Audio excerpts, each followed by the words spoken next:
Welcome to టీ10. నేను రేవతి. అధికారికంగా ప్రకటించే జీడిపి పెరుగుదల లెక్క అనుమానాస్పదంగా ఉంటోంది. ఎందుకంటే వినియోగదారుల ధరల సూచి ఆధారంగా తీసే లెక్కలలో 4వ వంతు కూడా లేని అంతర్గత ద్రవ్యోల్బణ భావన ప్రతిపాదికగా అది రూపొందుతున్నది. ఈ విధంగా వండిన లెక్కలతో కూడినదే అయినా అది కూడా ఆర్థిక వ్యవస్థ మందగమనంలో పడిందనే వాస్తవం మాత్రం దాచలేనిదిగా తయారైంది. 2024-25కు సంబంధించి తాజాగా విడుదలైన జీడిపి అంచనాలు కూడా అదే చెబుతున్నాయి. 2025 ఆర్థిక సంవత్సరంలో ఇండియా జీడిపి పెరుగుదల 6.4% ఉంటుందని ముందస్తు అంచనాలు పేర్కొంటున్నాయి. గత ఏడాది ఇది 8.2% పెరుగుదలతో దీన్ని పోల్చవలసి ఉంటుంది. ఇంతకన్నా ముందు మూడవ త్రైమాసికంలో ఈ పెరుగుదల రేటు 5.4% ఉండింది. ప్రపంచంలోనే అత్యంత వేగంగా అభివృద్ధి చెందే దేశంగా ఇండియా ఆవిర్భవించిందనే మాటలు చాలా వినిపిస్తుంటాయి. 2027 నాటికి దేశం 5 లక్షల కోట్ల అల్లల్లా ఆర్థిక వ్యవస్థగా ఆవిర్భవిస్తుందని చెబుతుంటారు. ఇవన్నీ ఏమైనా వాస్తవాలు మాత్రం పూర్తి భిన్నంగా ఉన్నాయి.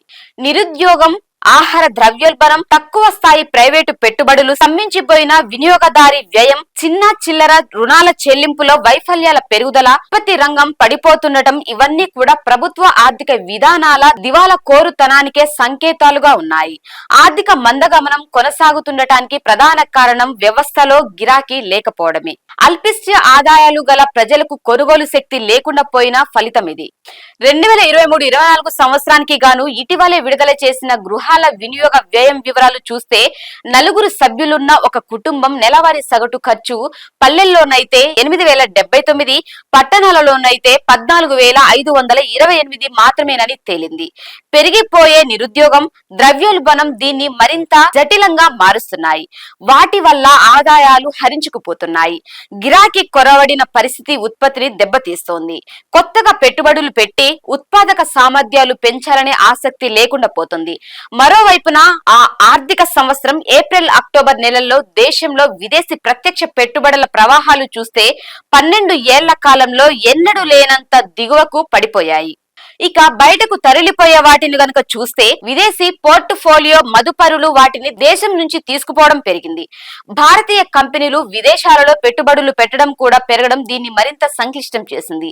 ఎన్ని గొప్పలు చేసినా భారతీయ కార్పొరేట్లకు స్వదేశం కన్నా విదేశాల్లో పెట్టుబడులు పెట్టడమే ఎక్కువ ఆకర్షణగా కనిపిస్తున్నది. విలువ కోల్పోతూ డాలర్కు 86కు చేరిన భారతీయ రూపాయి ఇప్పటికే ఉన్న సమస్యలను మరింత దుర్భరం చేయబోతున్నది. దాని వల్ల దిగుమతులు ఖరీదవడం, ద్రవ్యోల్బణానికి ఆజ్యం పోయడం జరుగుతోంది. బడా వ్యాపార వ్యవస్థలకు అనుకూలమైన ప్రభుత్వ సాక్షిగా విధానాలు అసమానతలను ఎగదోస్తున్నాయి. దానివల్ల ప్రైవేటు పెట్టుబడులు అభివృద్ధి దెబ్బతింటున్నాయి. బిలియనీర్ ప్రమోటర్ల క్లబ్బులో గత ఏడాది చివరన 157 మంది ఉంటే 2024లో ఆ సంఖ్య రికార్డు స్థాయిలో 201కి పెరిగింది. వారి మొత్తం సంపద కలిసి మొదటిసారిగా $1,00,00,000 దాటింది. ఆదాయాల తగ్గుదల, పెరిగిపోతున్న వ్యయాలు, అద్దు అదుపు లేని నిరుద్యోగంతో ప్రజలపై భారాలు పెంచుతూ అంతకంతకు తీవ్రమవుతున్న సంక్షోభాన్ని ఎలా పరిష్కరించాలనే విషయమై ప్రభుత్వం దిక్కుతోచని స్థితిలో ఉంది.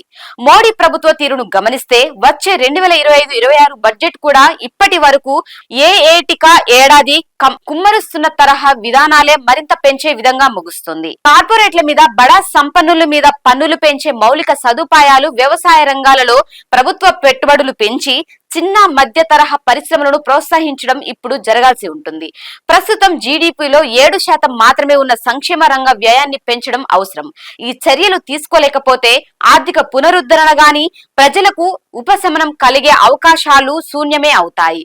దీనిపై మీ కామెంట్ తెలియజేయండి. ఇది ఇవాల్టి న్యూస్. చూస్తూనే ఉండండి టీ10.